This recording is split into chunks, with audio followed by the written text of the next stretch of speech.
And a Merry Christmas to you all. It's the owner of the worst channel on YouTube and commander to the Legion of Deathheads, the world's wokest warrior, primitive-sided, toxic fanboy aligned with the like-minded, Tony Tone Deaf rockin' with you. I want to welcome one and all to the Clown World Review. We are a new channel, so help us expand our platform. Tax that privilege button, spread the propaganda by hitting that share button, tell a friend, hit that notification bell. Now let's jump into today's video. Oh, it's a depressing video. This one hurt to do. It took me like, okay, let's get something straight, alright? We have our Ninja Turtle reviews, which they're about 22 minutes an episode. Well, I have He-Man and She-Ra, A Christmas Story.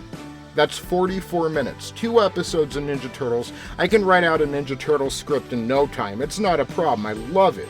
But this thing, this Christmas, why didn't I do the Fresh Prince Christmas Story? Why didn't I help Ashley Banks find her Christmas spirit? I could have done that. Instead, let's just get into it. You know, first off, I want to say, who would have ever thought their childhood cartoons would give them ulcers when they're pushing 40, right? But here we are. And what's best, it's for the world to see. Everybody gets to see the slow descent into madness from me trying to beat stupid post games and watching stupid Christmas specials. I could have watched Mike Brady try to get out of the stupid mine or whatever the hell he was stuck in. I could have... Anyways, this is He-Man and She-Ra, A Christmas Special. I don't believe in doxing people, so I won't tell you who wrote this, but it is a snowy day in Eternia. King Randor and Queen Marlena discuss the twins being together to celebrate their birthday with the entire family for the first time.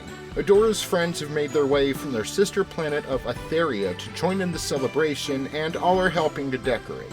Randor mentions the preparations have been going on for days, though all of the festivities remind Marlena of the way she would celebrate Christmas back on Earth. She then pondered where Adam and Man-at-Arms were. We then catch up with the aforementioned who are setting up a Soviet-style surveillance state to help preserve the monarchy and iron-fisted control over the subjects of Eternia. Orko, being the hero that he is, mentions that even if they don't like what Skeletor has to say, it's his right to say it, and it's his right to say it in privacy if he chooses. The grizzled troll and warrior vet seizes one opportunity to save Eternia from falling into despair. In space, Skeletor notices the spycraft piloted by Orko and demands Too Bad chase after them in the Collector ship in an effort to secure the freedoms of Eternians for another generation. The good guys, who happen to have other surveillance means at their disposal so they can spy on their rocket, they run Eternia like it's a casino. I was born on Christmas, next in line to the throne. I transform into He-Man. I get to bang my totally hot sister when she's still Adora, so it's not gay. I'm practically a god, and he's gonna take my Sky Spy. And then you want to talk about me too, Tone Deaf? I thought we were friends, but you're being kind of an ass. You're not even telling the story right.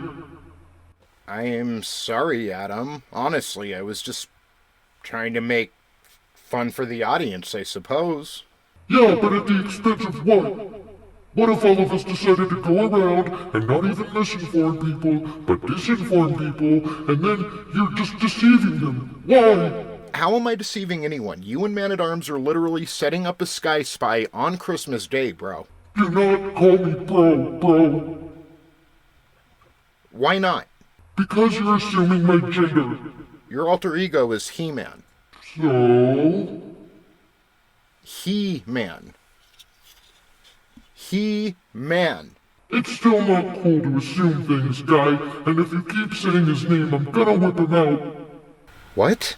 That's it, incel. By the power of Grayskull!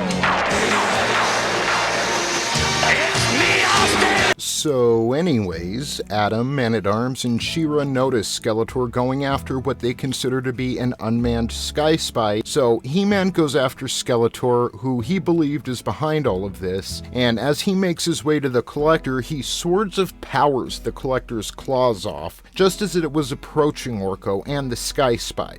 Through a series of force belts, the baddies restrain He-Man just in time for She-Ra to arrive and save her brother. The two break into the collector, but Orko now attempts to land the Sky Spy and ends up spinning off into outer space because he's an idiot. And that leaves the heroes forced to abandon the collector that they just boarded and chase after what they still perceive to be an empty vessel. The twins lose track of the Sky Spy and head home to try and track it down. Meanwhile, Orko crash lands onto a foreign, snow-covered planet. He hears a call for help and casts a spell to save a pair of children who were moments away from being buried by an avalanche. The children explain to Orko that they went out to find a Christmas tree until they got lost, so Orko says he'll help them find a way to get back to their parents. Back on Eternia, the group finds Orko's book outside of the launch pad and realize Orko must have been in the Sky Spy.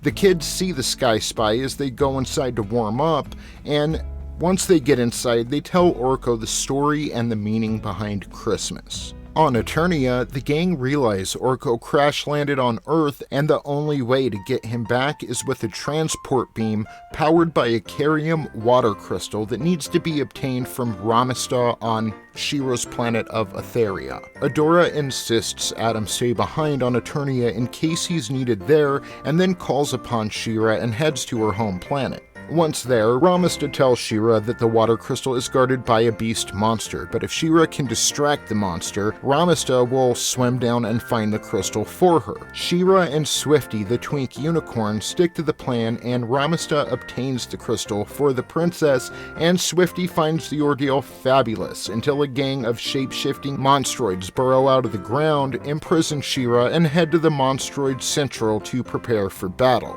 Using her sword of protection, She-Ra escapes and brings the crystal back to Man-at-Arms, who mentions Orko needs to stand in the light when the crystal activates in order to transport him home. Orko, being the genius that he is, not only transports himself back to Eternia, but we've got to keep the Christmas special going, so he brings the fucking kids with him across astral planes to another planet because, I don't know why. You've made your money.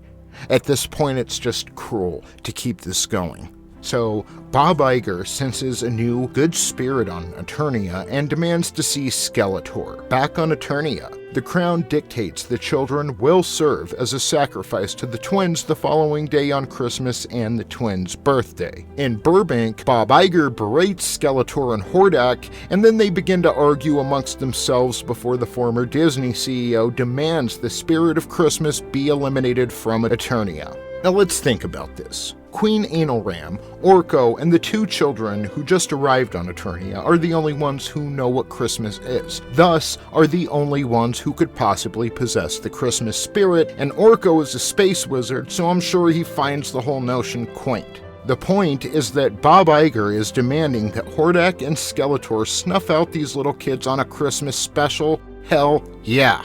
Back at the college campus, Matthew McConaughey attempts to slay Perfuma's Strange, and it's obvious.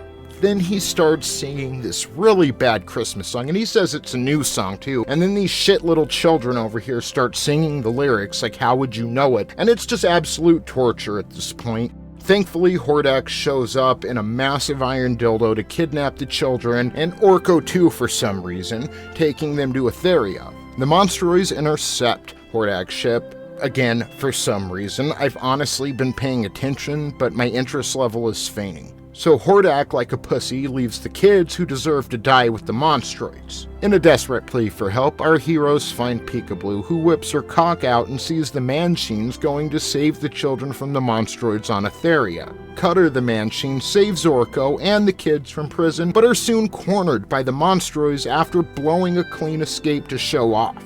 He-Man saves the Manchines and Christmas, with She-Ra finishing the dishes and eventually showing up. The Manchines then call the other Pulse nightclub survivors who make quick work of the Monstroids. But Skeletor was waiting in the wings, and not because he wants to destroy the Christmas spirit, but because they've resolved their issues like 3 times in this episode now, and it's still not over. Skeletor knows this Christmas special is shit, and he wants to keep it going because that's what bad guys do. Fuck you, Skeletor. I thought you were cool. I thought you were a fucking anti-hero, and you're just a little bitch. I can't do it anymore. The children are sacrificed, and He-Man and She-Ra still attend their birthday party and have a great time now that they don't have to babysit the little fuckers and they can get drunk. That's right, Skeletor wins and the protags don't care. There, are you happy? Skeletor is then rewarded by Bob Iger, or whatever the fuck the Cloud's name is, by peeling off the skin of He-Man, stitching it onto Skeletor, who then escapes to California to run for Congress and fucking him out.